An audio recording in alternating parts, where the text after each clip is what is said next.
Hello friends, எல்லோருக்கும் வணக்கம். Welcome to young investor channel. Today market trends பார்த்துருப்பீங்க. So market பார்த்தீங்கன்னா இன்றைக்கி ஒரு நல்ல ட்ரெண்டில் தான் இருந்துச்சு. ஸோ நிஃப்டி 50 205 பாயிண்ட்ஸ் பாசிட்டிவில் க்ளோஸ் ஆயிருக்கு. 23,163 பாயிண்ட்ஸ். சென்செக்ஸ் 76,532 பாயிண்ட்ஸில் க்ளோஸ் ஆயிருக்கு. 631 points positive. Nifty bank 299 points பாசிட்டிவில் க்ளோஸ் ஆயிருக்கு. 49,165 பாயிண்ட்ஸில் க்ளோஸ் ஆயிருக்கு. நிஃப்டி ஐடி 42,914 பாயிண்ட்ஸில் க்ளோஸ் ஆயிருக்கு. 1093 பாயிண்ட்ஸ் இன்னைக்கு மட்டுமே பார்த்தீங்கன்னா ஐடி செக்டார் பாயிண்ட்ஸ் பாசிட்டிவ் போயிருக்கு. ஸோ நிஃப்டி ஐடி இன்னைக்கு மட்டுமே 2.5% மேலே போயிருக்காங்க. எஃப்ஐஎஸ் டிஎஸ் டேட்டா எடுக்கும்போது எஃப்ஐஎஸ் ஒரு 2,586 கோடிக்கு நெட் செல்லஸாக இருந்திருக்காங்க. டிஎஸ் 1,792 கோடிக்கு நெட் பயர்ஸாக இருக்கிறாங்க. ஸோ எஃப்ஐஎஸோட செல்லிங் பார்த்தீங்கன்னா மார்க்கெட்டில் கண்டினியூஸாக நடந்துட்டு தான் இருக்குது. ஃபஸ்ட்டு பார்த்தீங்கன்னா இது சவுத் இந்தியன் பேங்க் வந்து ஒரு அப்டேட்டு. சவுத் இந்தியன் பேங்க் என்ன சொல்கிறாங்கன்னா, கோ பிராண்டட் கிரெடிட் கார்ட்ஸை பார்த்தீங்கன்னா மறுபடியும் ரீஸ்டார்ட் பண்ணுறதுக்கு ஆர்பிஐயோட அப்ரூவல்காண்டி வெயிட் பண்ணியிருக்காங்க. ஸோ அவங்க ஆர்பிஐ வந்து பார்த்தீங்கன்னா ஃபஸ்ட்டு இவங்க கோ பிராண்டட் கிரெடிட் கார்டெலாம் இன்ட்ரடியூஸ் பண்ணி யூஸ் பண்ணிட்டு இருந்தாங்க. அதை வந்து இப்போ ஆர்பிஐ வந்து பார்த்தீங்கன்னா பேன் பண்ணிட்டாங்க. Last year March something I think. So அந்த டைமில் பேன் பண்ணிட்டாங்க. இப்போ அதை வந்து பார்த்தீங்கன்னா மறுபடியும் கொண்டு வரதுக்கு ஆர்பிஐயோட அப்ரூவல்காண்டி வெயிட் பண்ணிட்டு இருக்காங்க. ஸோ இதுக்கு ஆர்பிஐ அப்ரூவல் கொடுப்பாங்களா அப்படின்னு சொல்லி தெரில. மார்ச் 14 தான் பார்த்தீங்கன்னா அந்த கிரெடிட் கார்டு இஷ்யூ பண்ணுறது வந்து பேன் பண்ணியிருக்காங்க. இது மூலமாட்டி உங்களுக்கு ஒரு பாசிட்டிவ் அப்டேட் நிறைய இருக்குது. குறிப்பாட்டு இந்த காசா பேலன்ஸ் எல்லாம் பார்த்தீங்கன்னா இவங்க கொடுத்தாங்கன்னா ஒரு 8 to 10% growth இருக்கும். அதே மாதிரி வந்து ஒரு 1,500 கோடியிலேருந்து 2,000 கோடி டிரான்சாக்ஷன் பார்த்தீங்கன்னா இன்க்ரீஸ் ஆகும் அப்படின்னு சொல்லி சொல்கிறாங்க. பட் இது ஆர்பிஐ ஒப்புதல் கொடுப்பாங்களான்னு சொல்லி நம்ம வெயிட் பண்ணி தான் பார்க்கணும். இதுக்கு முன்னாடி அவங்க வந்து எஸ்பிஐ கார்ட்ஸ், நெக்ஸ்ட் வந்து ஒன் கார்டு இவங்களுக்கு கூடலாம் கோஆப்ரேட் பண்ணி இந்த கோ பிராண்டட் கிரெடிட் கார்டெலாம் யூஸ் பண்ணாங்க. ஃபெடரல் பேங்க்குக்கும் இதே ஆர்பிஐ தடை தான் போட்டிருக்காங்க. இவங்க ரெண்டு பேருமே இதை மறுபடியும் கொண்டு வரதுக்கு பயங்கர முயற்சி எடுக்கிறாங்க. ஸோ அந்த முயற்சி வெற்றி பெறுமா அப்படின்னு சொல்லி வெயிட் பண்ணி பார்க்கலாம். சவுத் இந்தியன் பேங்க் இன்னைக்கு மார்க்கெட்டில் ஒரு பாசிட்டிவ் ட்ரெண்டில் தான் இருந்துச்சு. 26.60 காசில் க்ளோஸ் ஆயிருக்கு. மேபி இது வந்து பார்த்தீங்கன்னா 25 ரூபாய்க்கு கீழே போகிறதும் 25 ரூபாய் தாண்டதும் அந்த ட்ரெண்ட் தான் மாறி இருக்குது. பெருசாக மூவ்மெண்ட்ஸ் இல்லை. பட் இது கொஞ்சம் க்ரோத் எடுக்கிறது கொஞ்சம் லாங் டைம் எடுக்கும். அதனால சவுத் இந்தியன் பேங்க்கில் பொறுமையாக இருந்து ஸ்லோவாக ஆப்பர்ச்சுனிட்டி கிடைக்கும் போதெல்லாம் யூஸ் பண்ணிக்கோங்கிறது என்னோட கருத்து. நெக்ஸ்ட் பார்த்தீங்கன்னா ஐடிசி ஹோட்டல்ஸை பற்றி நிறைய பேர் கேட்குறீங்க. இன்றைக்கி 171 வரைக்கும் போயிருக்கு. 180 லிஸ்ட் ஆச்சு. பட் ஆக்சுவலி அது ஒரு 33% நெகட்டிவ்னு ஷோ ஆகும் உங்களுக்கெல்லாம். ஏன்னா அது லிஸ்டிங்லேருந்து 33% நெகட்டிவ். 260 ரூபா லிஸ்டிங் ப்ரைஸ்ன்னு நினைக்கிறேன். ஆனால் 180 ரூபா தான் எனக்கு ஷோ ஆச்சு லிஸ்டிங் டைம்லேயே. கடைசியில் இப்போ 171 ரூபா போனது 173 ரூபாவில் க்ளோஸ் ஆயிருக்கு. நிறைய பேர் என்ன சொல்கிறீங்கன்னா, நான் வந்து செல் பண்ணிட்டேன் ப்ரோ, செல் பண்ணுறதா நல்ல ஒரு ஒப்பீனியன் சொல்கிறீங்க. எது என்னோட ஒப்பீனியனும் அதான். பட் நான் வந்து ஹோல்ட் பண்ணுறேன். ஏன்னா எப்படியும் அந்த ஷேர் வந்து கீழே போகும். ஐடிசி ஹோட்டல்ஸ் பேட் எக்ஸிட் பண்ணுவாங்க. இந்த மாதிரி சில நெகட்டிவ் நியூஸஸ் வரும்போது கண்டிப்பாக அடிச்சு கீழே இறக்குவாங்க. மார்க்கெட் வர வீக்காக இருக்குது. ஸோ எக்ஸிட் பண்ணிட்டு எகைன் ஒரு டவுன் ட்ரெண்ட் போகும்போது உள்ள வரதான் பெட்டர் நிறைய பேர் சொல்கிறீங்க. ஓகே, பட் நான் வந்து ஹோல்ட் பண்ணலான்னு தான் இருக்கிறேன். ஐடிசி ஹோட்டல்ஸ் வந்து பார்த்தீங்கன்னா இப்போ ஸ்டாக் மார்க்கெட்டில் இன்றைக்கி டெபியூட்டட் லிஸ்ட்டாக இருக்குது. அவங்க வந்து எக்ஸ்பென்ஷன் பிளானும் சொல்லியிருக்காங்க. 1,500 crores வந்து இன்வெஸ்ட்மெண்ட் பண்ண இருக்கிறாங்க. நெக்ஸ்ட் அவங்களோட போர்ட்ஃபோலியோவை நெக்ஸ்ட் 5 yearsல 200 ஹோட்டல்ஸ் ஆட்டு எக்ஸ்பேண்ட் பண்ண இருக்கிறாங்க. 140 ப்ராப்பர்ட்டிஸ் 90 லொக்கேஷனில் 13,000 கீஸ் அந்த செக்மெண்ட்டில் வந்து பார்த்தீங்கன்னா அவங்க ஆப்ரேட் பண்ண இருக்கிறாங்க அப்படின்னு சொல்லி அப்டேட் கொடுத்துருக்காங்க. ஸோ ஐடிசி ஹோட்டல்ஸ் யாருக்கெல்லாம் கிடைக்கல அப்படின்னு சொல்லி வருத்தப்படாதீங்க. நிறைய பேர் ஐடிசி வச்சிருக்க மாட்டேங்க. மேபி இந்த ஐடிசி ஹோட்டல்ஸில் ஆப்பர்ச்சுனிட்டி வரலாம். அதனால பொறுமையாக இருங்க. நெக்ஸ்ட் தமிழ்நாடு மெர்கண்டைல் பேங்கோட ரிசல்ட்ஸ் வந்திருக்கு. ப்ராஃபிட் 300 கோடியாட்டு அதிகரிச்சிருக்குன்னு சொல்லியிருக்காங்க. 5.6% அதிகரிச்சிருக்கு profit. Net interest income 6.2% increase ஆயிருக்கு. 570 கோடியா இருக்கு. கிராஸ் நான் பர்ஃபார்மிங் அசட் குறைச்சிருக்காங்க. முந்தின குவார்டரில் 1.37% இருந்தது. இப்போ 1.32% குறைச்சிருக்காங்க. நெட் நான் பர்ஃபார்மிங் அசட் பார்க்கும்போது 0.41% குறைச்சிருக்காங்க. முந்தின குவார்டரில் 0.46% இருந்துச்சு. ஸோ ஓவரால் ரிசல்ட்ஸ் பார்த்தீங்கன்னா ஒரு ஸ்லைட் இம்ப்ரூவ்மெண்ட் இருக்கு. பெருசாக க்ரோத் இல்லைன்னு சொல்லலாம். இந்த ஸ்டாக்கோட ப்ரைஸ் 438 ரூபாயில் இருந்துச்சு. இது பெருசாக மூவ்மெண்ட்ஸே இல்லை. 500 பார்த்தீங்கன்னா தாண்டின மாதிரி இல்லை. பட் அசட் குவாலிட்டி நல்லா இருக்குது. ஒரு ஸ்டெடி க்ரோத் ப்ராஃபிட்டபிலிட்டி காமிச்சிருக்காங்க. இந்த பேங்க்ல வந்து யூனியன் ப்ராப்ளம் போயிட்டு இருக்கு. அந்த யூனியன் ப்ராப்ளம் முடிஞ்ச பிறகு தான் அந்த ஸ்டாக் ப்ரைஸ் வந்து மேலே போகும்னு நினைக்கிறேன். ஐபிஓ ப்ரைஸே வந்து பார்த்தீங்கன்னா தாண்டி ட்ரேட் ஆன மாதிரி இல்லை. ஸோ இந்த பேங்க்கில் ரொம்பவே பொறுமையாக இருக்கணும். வேல்யூஷன் சீப்பாக இருந்தாலும் இந்த பேங்க்கில் வாங்கி வச்சுருக்கவங்க பொறுமையாக இருக்கிறது தான் பெட்டருங்கிறது என்னோட கருத்து. ஸோ இப்போவும் அந்த பேங்க் சீப்பாக தான் இருக்குது. பட் என்னோட ஒப்பீனியன் என்னன்னா 400 ரூபாய்க்கு கீழே வரவும் வாய்ப்புகள் இருக்குது. பட் நீங்கள் வாங்கினா பொறுமையாக இருக்கணும் இந்த பேங்க்கில். டாடா மோட்டார்ஸ் என்ன சொல்கிறாங்கன்னா, அவங்களோட டிமர்ஜர் அந்த ப்ராசஸ் வந்து அக்டோபர் 2025 வந்து கம்ப்ளீட் ஆக வாய்ப்புகள் இருக்குது அப்படின்னு சொல்லி குரூப்போட சிஎஃப்ஓ வந்து அப்டேட் கொடுத்துருக்காங்க. பட் ஆக்சுவலி மார்ச் 2025 மேபி இந்த என்சிஎல்டியோட அப்ரூவல்லாம் கிடைக்கும்னு நினைக்கிறேன். பட் கம்மிங் வீக்ஸ்லேயே நேஷனல் கம்பெனி லா ட்ரிபியூனல்லேருந்து ஃபைனல் ஆர்டர் வரும் அப்படின்னு சொல்லி அப்டேட் கொடுத்துருக்காங்க. அக்டோபர் 2025 இந்த ப்ராசஸ் எல்லாமே முடிஞ்சிடும். கமர்ஷியல் வெஹிக்கிள், பர்சனல் வெஹிக்கிள் அப்படின்னு சொல்லி டிமர்ஜ் பண்ணிடும்னு சொல்லி டாடா மோட்டார்ஸ் அப்டேட் கொடுத்துருக்காங்க. பஜாஜ் ஃபினான்ஸோட ரிசல்ட்ஸ் வந்திருக்கு. ப்ராஃபிட் 18% அதிகரிச்சிருக்கு, 4308 கோடியா இருக்குன்னு சொல்லியிருக்காங்க. நெட் இன்ட்ரெஸ்ட் இன்கம் 23% அதிகரிச்சிருக்கு, 9382 கோடியா இருக்கு. இதில் asset under management 3.98 lakh crore இருக்கு, 28% வளர்ச்சி அடைஞ்சிருக்குன்னு சொல்லியிருக்காங்க. அசட் குவாலிட்டின்னு பார்க்கும்போது 1.12% இருக்கு, கிராஸ் நான் பர்ஃபார்மிங் அசட். பட் ஆக்சுவலி அது வந்து சேம் பீரியட் லாஸ்ட் இயரில் 0.95% இருந்திருக்கு, இன்க்ரீஸ் ஆயிருக்கு. அடுத்தது நெட் நான் பெர்ஃபார்மிங் அசட் 0.48% இன்க்ரீஸ் ஆயிருக்கு, 0.37%. ஓவரால் அசட் குவாலிட்டி வீக்கராக இருக்கு. ப்ரொவிஷன் கவரேஜ் ரேஷியோ பார்த்தீங்கன்னா 57% இருக்குன்னு சொல்லியிருக்காங்க. ப்ரொவிஷன் ஃபார் லோன் லாசஸ் அது அதிகரிச்சிருக்கு, 2043 கோடியா இருக்கு. Average asset under management loan losses and provision அது 2.16% இருக்குன்னு சொல்லியிருக்காங்க. கேபிட்டல் அடிக்யூசி ரேஷியோ 21.57% இருக்கு. நெட் டோட்டல் இன்கம் 26% அதிகரிச்சிருக்குன்னு சொல்லியிருக்காங்க. ப்ரீ ப்ரொவிஷன் ஆப்ரேட்டிங் ப்ராஃபிட் 27% அதிகரிச்சிருக்குன்னு சொல்லியிருக்காங்க. ஸோ ஆக்சுவலி இந்த கம்பெனி வந்து பார்த்தீங்கன்னா ஹையஸ்ட் எவர் குவார்டர்லி இந்த கஸ்டமர் ஃப்ரான்ச்சைஸ் அதிக அளவில் இன்க்ரீஸ் ஆயிருக்கு. இந்த குவார்டரில் 5.03 மில்லியன் நியூ கஸ்டமர்ஸ் வந்து ஆட் பண்ணியிருக்காங்க. டோட்டல் கஸ்டமர் பேஸ் பார்க்கும்போது 97.12 மில்லியன்ஸாக இருக்குது, 21% வளர்ச்சி அடைஞ்சிருக்கு. நியூ லோன் புக் ஆனது பார்க்கும்போது ஒரு ஆல் டைம் ஹையில் இருக்குது, 12.06 மில்லியன்ஸ் அப்படின்னு சொல்லியிருக்காங்க, 22% வளர்ச்சி அடைஞ்சிருக்கு. So overall Bajaj finance post பண்ண ரிசல்ட்ஸ் அப்டேட்டு. இதில் ரிசல்ட்ஸில் வந்து பார்த்தீங்கன்னா அசட் குவாலிட்டி தான் வீக்காக இருக்குது தவிர மற்றபடி ரிசல்ட்ஸ் கொஞ்சம் பெட்டராக இருக்குது. ஆனால் ஸ்டாக் ப்ரைஸ் 7759 இருக்கிறாங்க. லாஸ்ட் மார்க்கெட்டில் ஒரு 3% சம்திங் 2.5% சம்திங் பாசிட்டிவ்லாம் தான் இருந்தாங்க. இந்த ஸ்டாக் வந்து 30 டைம்ஸ் ஏர்னிங்ஸில் இருக்காங்க. நிறைய பேர் பஜாஜ் ஹவுசிங் ஃபினான்ஸ் வாங்கலாமான்னு சொல்லி கேட்குறீங்க. ஆக்சுவலி பஜாஜ் ஃபினான்ஸை விட பஜாஜ் ஹவுசிங் ஃபினான்ஸ் பார்த்தீங்கன்னா ஓவர் வேல்யூட். அது 50 டைம்ஸ் ஏர்னிங்ஸில் இருக்குது, இது வந்து 30 டைம்ஸ் ஏர்னிங்ஸில் இருக்கிறாங்க. இப்போதைக்கு ரெண்டு இதுலையுமே ஆப்பர்ச்சுனிட்டி இல்லை. அதுவும் பஜாஜ் ஃபினான்ஸ் வந்து பீக் லெவலில் இருக்கிறாங்க, நியர்ல 52 ஹையில் இருக்குது பஜாஜ் ஃபினான்ஸ். இப்போதைக்கு ஆப்பர்ச்சுனிட்டி இல்லை, ஆல்ரெடி வச்சிருக்கவங்க ஹோல்ட் பண்ணுங்க. நெக்ஸ்ட் பார்த்தீங்கன்னா மார்க்கெட்டில் இன்னைக்கு இந்த தீபக் ஃபெர்டிலைசர் 17% அப்பர் சர்க்யூட், கடைசியில் 13% பாசிட்டிவ்ல க்ளோஸ் ஆச்சு. இதுக்கு முக்கியமான ரீசன் அப்படின்னு சொல்லி பார்க்கும்போது ஹெவி வால்யூம்ஸ் அதிக அளவில் ட்ரேடிங் நடந்திருக்கு. நெக்ஸ்ட் அவங்களோட ரிசல்ட்ஸில் ப்ராஃபிட் பார்த்தீங்கன்னா 4 வாட்டி, அதாவது 4 மடங்கு அதிகரிச்சிருக்கு. 253 கோடி 61 கோடியிலேருந்து 253 கோடிக்கு போயிருக்கு. அந்த பேசிஸ் ஒன்று. நெக்ஸ்ட் ரெவன்யூவும் 39% இன்க்ரீஸ் ஆயிருக்கு, எபிட்டா 72% இன்க்ரீஸ் ஆயிருக்குன்னு சொல்லியிருக்காங்க. எபிட்டா மார்ஜினும் அதிகரிச்சிருக்கு அப்படின்னு சொல்லியிருக்காங்க. சொந்த பேசிஸில் வந்து பார்த்தீங்கன்னா இந்த ஸ்டாக் வந்து இன்னைக்கு ஒரு நல்ல செக்மெண்ட்டில் ட்ரேட் ஆயிருக்கு, Deepak fertilizer and petrochemical corporation. Next நீ பார்த்தீங்கன்னா டாடா மோட்டார்ஸோட ரிசல்ட்ஸ் வந்திருக்கு. ஸோ ப்ராஃபிட் 22% கீழே விழுந்திருக்கு, 5451 கோடி பண்ணியிருக்காங்க. ஸோ இதுக்கு ரீசன் சொல்கிறது வீக் மார்ஜின் அப்படின்னு சொல்கிறாங்க. அது மட்டும் இல்லாமல் அவங்களோட ஜேஎல்ஆர் வந்து பார்த்தீங்கன்னா ஸ்லோ டவுன் ஆயிருக்கு. குறிப்பாட்டு சைனாவில் வந்து பார்த்தீங்கன்னா டிமாண்ட் குறைஞ்சிருக்கு, ஏன்னா சைனாவில் ஓவரால் காம்படிஷன் அவங்களுக்கு அதிகரிச்சிருக்கு. ரெவன்யூ ஃப்ரம் ஆப்ரேஷன் 2.7% இன்க்ரீஸ் ஆயிருக்கு, 1,13,575 கோடி ரெவன்யூ பண்ணியிருக்காங்க. எபிட்டா மார்ஜினும் 60 பேசிஸ் பாயிண்ட் குறைஞ்சிருக்கு, 13.7% இருக்கு. ஆக்சுவலி எபிட்டா வந்து பார்த்தீங்கன்னா 10,000 கோடியாக இருக்குன்னு சொல்லியிருக்காங்க. நெக்ஸ்ட் அவங்களோட ஜாகுவார் லேண்ட் ஒரு அந்த செக்மெண்ட் எடுத்து பார்க்கும்போது இது அவங்களோட subsidiary, which means luxury segment.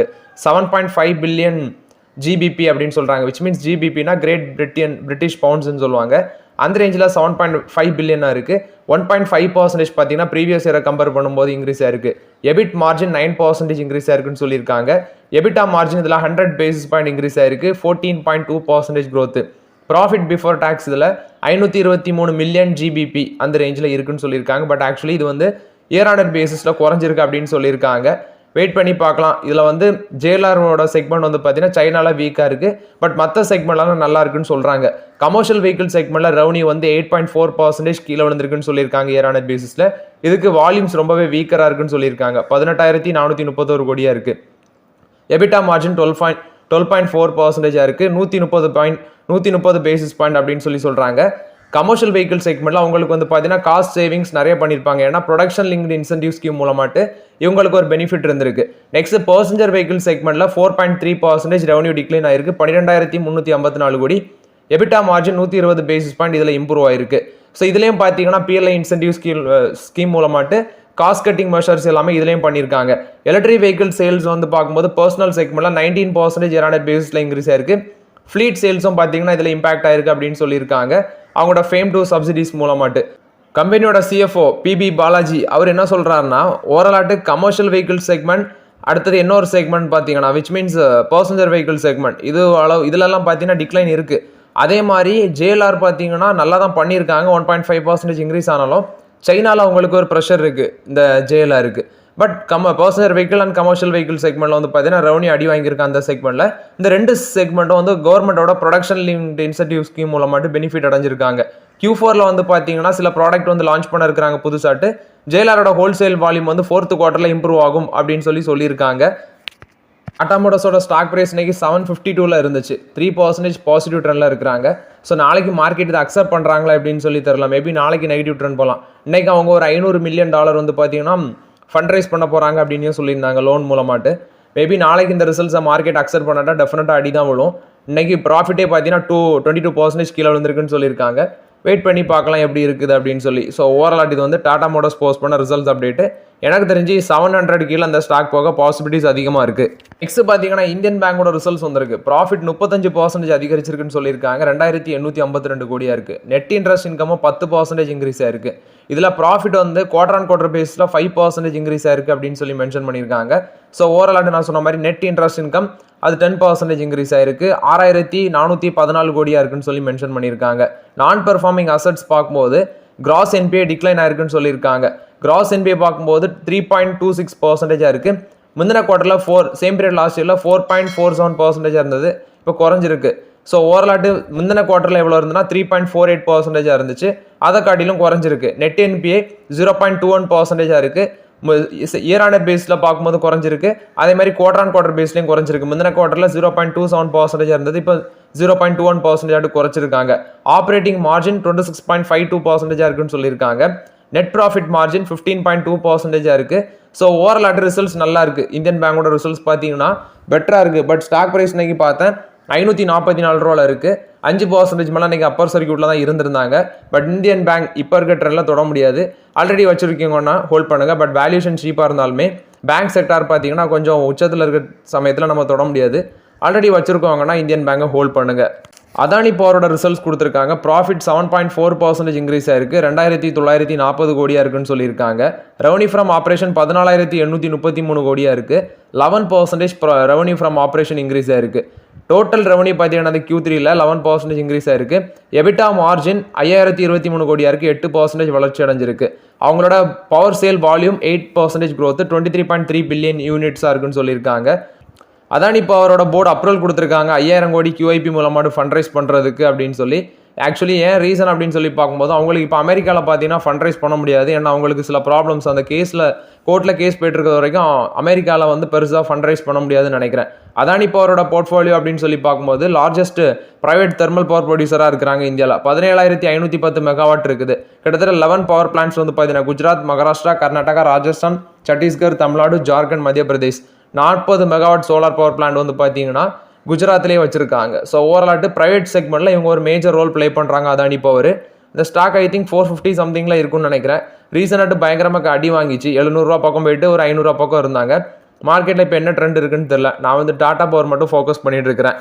Tata steel என்ன சொல்கிறாங்கன்னா இந்தியாவிலே அவங்க தான் ஃபர்ஸ்ட் கம்பெனி பார்த்தீங்கன்னா ஹைட்ரஜன் மூலமாட்டு இந்த பைப்ஸ் வந்து டிரான்ஸ்போர்ட் பண்ண இருக்கிறாங்க. விச் மீன்ஸ் ஹைட்ரஜன் பேஸில் வந்து பார்த்தீங்கன்னா பைப் டெவலப் பண்ண இருக்கிறாங்க. இது அவங்களோட காப்போலி பிளான்ட்ல வந்து இந்த ஹைட்ரஜன் பேஸில் வந்து பார்த்தீங்கன்னா ஸ்டீல் பைப்ஸ் வந்து மேனுஃபேக்சர் பண்ணுவாங்க அப்படின்னு சொல்லியிருக்காங்க அவங்களோட கலிங்கா நகர் பிளான்ல. ஓவரால் இது வந்து பார்த்தீங்கன்னா ஹைட்ரஜன் டிரான்ஸ்ஃபர்மேஷன் டெவலப்மெண்ட் மூலமாட்டு ஸ்டீல் பைப்ஸ் வந்து மேனுஃபேக்சர் பண்ணுறாங்க. இந்தியாவிலே இதுதான் ஃபர்ஸ்ட் அப்படின்னு சொல்லி டாடா ஸ்டீல் வந்து விளக்கம் கொடுத்துருக்காங்க. மாருதி சுசுகியோட ரிசல்ட் சொல்லியிருக்காங்க. ப்ராஃபிட் பார்த்தீங்கன்னா 16% இன்க்ரீஸ் ஆயிருக்கு. 3727 கோடியாக இருக்குது. சேல்ஸ் வால்யூம் ஹெல்த்தியாக க்ரோத் காமிச்சிருக்குன்னு சொல்லியிருக்காங்க. ரெவன்யூ ஃப்ரம் ஆப்ரேஷன் 38764 கோடியாக இருக்குது. இதுவும் 16% இன்க்ரீஸ் ஆயிருக்குன்னு சொல்லியிருக்காங்க. வெஹிக்கிள் சேல்ஸ் பார்க்கும்போது 13% இன்க்ரீஸ் ஆயிருக்கு. 5,66,213 யூனிட்ஸ் பார்த்தீங்கன்னா இயர் ஆன் இயர் பேசிஸில் சேல்ஸ் பண்ணியிருக்காங்க. டோட்டல் வெஹிக்கிள் சேல்ஸ் சொல்கிறேன். இதில் டொமஸ்டிக் சேல்ஸ் வந்து 8.7% இன்க்ரீஸ் ஆயிருக்கு. 4,66,993 யூனிட்ஸ். எக்ஸ்போர்ட் 99,220 யூனிட்ஸ் எக்ஸ்போர்ட் பண்ணியிருக்காங்க. 38.2% இன்க்ரீஸ் ஆயிருக்குன்னு சொல்லியிருக்காங்க.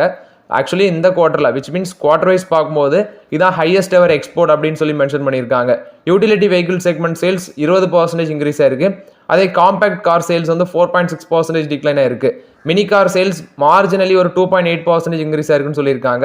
அதர் எக்யூப்மெண்ட் மேனுஃபேக்சர் அந்த செக்மெண்ட் வந்து பார்த்தீங்கன்னா 89.2% பேசிஸில் இன்க்ரீஸ் ஆயிருக்குன்னு சொல்லியிருக்காங்க. எபிட்டா 14% இன்க்ரீஸ் ஆயிருக்கு. எபிட்டா மார்ஜின் ஒரு ஸ்லைட்லி லோவர் ஆயிருக்கு. ஏன்னா 11.7லேருந்து 11.6 ஆட்டு குறைஞ்சிருக்கு அப்படின்னு சொல்லியிருக்காங்க. 9 மந்த் பீரியட்ல ஏப்ரல் டு டிசம்பர் பார்க்கும்போது 9 மந்த் சேல்ஸ் 16,29,630 யூனிட்ஸ் வித்திருக்காங்க டோட்டலாட்டு. 5% ஏரானர் பேஸ்ல இன்க்ரீஸ் ஆயிருக்கு. Domestic sales 13,82,135 units. எக்ஸ்போர்ட் மட்டும் 2,47,496 யூனிட்ஸ். ஸோ ஓவராலாட்டு பார்த்தீங்கன்னா ஒரு நல்ல ரிசல்ட்ஸ் தான் மாருதி சுசுகி போஸ்ட் பண்ணியிருக்காங்க. சேல்ஸே நீங்கள் எடுத்து பார்த்தீங்கன்னா யூட்டிலிட்டி வெஹிக்கிள் செக்மெண்ட் நல்ல growth. அதே மாதிரி காம்பேக்ட் கார் சேல்ஸ் கீழே விழுந்திருக்கு. Mini car sales marginally grow ஆயிருக்கு. அதர் எக்யூப்மெண்ட் மேனுஃபேக்சர் அந்த செக்மெண்ட்டும் பார்த்தீங்கன்னா ஒரு நல்ல growth காமிச்சிருக்காங்க. ப்ராஃபிட்டும் இன்க்ரீஸ் ஆயிருக்கு 16%, ரெவன்யூ 16% இன்க்ரீஸ் ஆயிருக்குன்னு சொல்லியிருக்காங்க. ஒரு நல்ல ரிசல்ட்ஸ் தான் போஸ்ட் பண்ணியிருக்காங்க. ஸ்டாக் ப்ரைஸ் 11,977 ரூபாயில் இருக்கு. இதோட 50 டிவி ஹைலாம் 13,000 ரூபாய்க்கு மேலே உண்டு. ஸ்டாக்கோட பி ரேஷியோ பார்த்தீங்கன்னா 27 இருக்குது. பட் இப்போ இருக்க ட்ரெண்டில் இந்த ஸ்டாக்கை தொட முடியுமானா அது $1 மில்லியன் கொஸ்டின் தான். இப்போதைக்கு அவாய்ட் தான் பண்ண முடியும். டாடா மோட்டர்ஸ் மட்டும் ஃபோக்கஸ் பண்ணுங்க. அதே பார்த்தீங்கன்னா ரிசல்ட்ஸ் கொஞ்சம் ப்ராஃபிட் அடி வாங்கியிருக்காங்க. மேபி இன்னும் டவுன் ட்ரெண்ட் வர பாசிபிலிட்டிஸ் அதிகமாக இருக்குது டாடா மோட்டர்ஸ்லேயே ஃபோக்கஸ் பண்ணலாம் மாருதி சுசுகியை கம்பேர் பண்ணும்போது. ஜேபிஎம் ஆட்டோட ரிசல்ட்ஸ் கொடுத்துருக்காங்க. நெட் ப்ராஃபிட் ஒரு 8% வளர்ச்சி அடைஞ்சிருக்கு. 52 கோடியாக இருக்குது. சேல்ஸ் 4% இன்க்ரீஸ் ஆயிருக்கு. இதில் அவங்களோட ரெவன்யூ ஃப்ரம் ஆப்ரேஷன் அப்படின்னு சொல்லி எடுத்து பார்த்தீங்கன்னா 4% growth 1396 கோடியாக இருக்குது. எபிட்டா 11% இன்க்ரீஸ் ஆயிருக்கு. 175 கோடியாக இருக்குது. எபிட்டா மார்ஜின் 12.5% இருக்குன்னு சொல்லியிருக்காங்க. சேல்ஸ் அப்படின்னு சொல்லி எடுத்து பார்த்தா நான் சொன்ன மாதிரி 4% வளர்ச்சி அடைஞ்சிருக்கு. இந்த ஸ்டாக் இப்போ என்ன வேல்யூஷனில் இருக்குன்னு பார்க்கும்போது 1399 ரூபாவில் இருந்தாங்க. 86 டைம்ஸ் ஏர்னிங்ஸில் இருக்குது இந்த ஸ்டாக்கு. இப்போதைக்கு இதை டச்சே பண்ண முடியாது. லாஸ்ட் 1 இயர் பார்த்தீங்கன்னா ஒரு நெகட்டிவ் ரிட்டர்ன்ஸ் தான் அந்த ஸ்டாக் கொடுத்துருக்கு. ஒரு 26% நெகட்டிவ் ரிட்டர்ன்ஸ் தான் கொடுத்துருக்கு. இவங்க என்ன சொல்கிறாங்கன்னா இவங்களுக்கு ஆர்டர் புக் நல்லாவே ஸ்ட்ராங்காக இருக்குது அப்படின்னு சொல்கிறாங்க. மேபி கமிங் குவார்ட்டர்ஸில் வந்து பார்த்தீங்கன்னா ஒரு நல்ல ரிசல்ட்ஸ் போஸ்ட் பண்ண சான்சஸ் இருக்குது. மேபி இப்போ வந்து ப்ராஃபிட் வந்து பார்த்தீங்கன்னா பெருசாக growth இல்லை. அதேமாதிரி ரெவன்யூ பெருசாக growth இல்லை. பட் ஒரு நல்ல growth காணிக்க வாய்ப்பு இருக்குது. பாரத் மொபிலிட்டி குளோபல் எக்ஸ்போவில் வந்து இவங்க வந்து seater come sleeper electric luxury coach அப்படிங்கிற ஒரு எலக்ட்ரிக் பஸ் வேரியண்ட்டை வந்து பார்த்தீங்கன்னா இன்ட்ரடியூஸ் பண்ணியிருக்காங்க. மேபி அதை வந்து பார்த்தீங்கன்னா லான்ச் பண்ணி ஃபியூச்சரில் நல்லா சக்ஸஸ்ஃபுல் பண்ண வாய்ப்புகள் இருக்குன்னு சொல்கிறாங்க. ஸோ ஓவரால் இது வந்து ஜேபிஎம் ஆட்டோ போஸ்ட் பண்ண ரிசல்ட்ஸ் அப்டேட்டு. கேபிஐ கிரீன் எனர்ஜியோட ஸ்டாக் ப்ரைஸ் இன்னைக்கு ஒரு 5% மேலே அப்பர் சர்க்யூட்டில் நின்று ஒடிசா கவர்மெண்ட் கூட வந்து பார்த்தீங்கன்னா ஒரு ரினியூவபிள் எனர்ஜி பார்க் போடுறதுக்கு ஒடிசாவில் கஞ்சம் டிஸ்ட்ரிக்டில் வந்து போடுறதுக்கு மெமரம் ஆஃப் அண்டர்ஸ்டாண்டிங் அந்த கவர்மெண்ட் கூட போட்டிருக்காங்க. அந்த பேசிஸில் தான் இன்னைக்கு கேபிஐ கிரீன் எனர்ஜி ஒரு நல்ல பாசிட்டிவ் ட்ரெண்டில் இருந்துச்சு. சுகர் ஸ்டாக்ஸ்லாம் இன்னைக்கு ஒரு நல்ல பாசிட்டிவ் ட்ரெண்டில் இருந்தாங்க. சுகர் ஸ்டாக்ஸ்லாம் நான் ஆல்ரெடி அப்டேட் பண்ணியிருக்கேன். இவங்க எப்படின்னா ஒரு நியூஸ் வந்தாலே போதும் பறந்துருவாங்க மேலே. இதில் ஒன்று டால்மியா பாரத், பஜாஜ் ஹிந்துஸ்தான், ஸ்ரீ ரேணுகா சுகர், பன்னாரி அம்மன் சுகர், பால்ராம் சீனி மில்ஸ் இது எல்லாமே இன்னைக்கு 5% ஆவரேஜ் ஆட்டு அப்பர் சர்க்யூட்டில் நின்று. இதுக்கு ரீசன் பார்த்தீங்கன்னா எத்தனாலோட ப்ரைஸை வந்து இன்க்ரீஸ் பண்ணுறதுக்கு நம்மளோட கேபினெட் வந்து அதுக்கு அப்ரூவல் கொடுத்துருக்காங்க போல். அந்த பேசிஸில் பார்த்தீங்கன்னா அந்த சுகர் ஸ்டாக்ஸ் எல்லாமே இன்னைக்கு வந்து மார்க்கெட்டில் நல்ல ஒரு பாசிட்டிவ் ட்ரெண்டில் இருந்தாங்க. இந்தியாவோட செமிகண்டக்டர் மார்க்கெட் வந்து $103 பில்லியன் இருக்கும் 2030. 13% வரைக்கும் growth இருக்கும் அப்படின்னு சொல்லி அப்டேட் கொடுத்துருக்காங்க. இது வந்து India electronic and semiconductor association அவங்க தான் அப்டேட் கொடுத்துருக்காங்க. இதில் டாடா எலக்ட்ரானிக்ஸ் பார்த்தீங்கன்னா எனக்கு தெரிஞ்ச ஒரு மேஜர் ரோல் பண்ண சான்சஸ் அதிகமாக இருக்குது. ஸோ ஓகே ஃப்ரெண்ட்ஸ், ஆக்சுவலி இந்த வீடியோவில் சில இம்பார்ட்டன்ட் அப்டேட்ஸ் எல்லாமே டிஸ்கஸ் பண்ணோம். அந்த வீடியோ உங்களுக்கு பயனுள்ளதாக இருக்கும்னு நினைக்கிறேன். பயனுள்ளதாக இருந்துச்சுன்னா லைக் பண்ணுங்கள், சப்ஸ்கிரைப் பண்ணுங்கள், கமெண்ட் பண்ணுங்கள். Okay friends, thank you.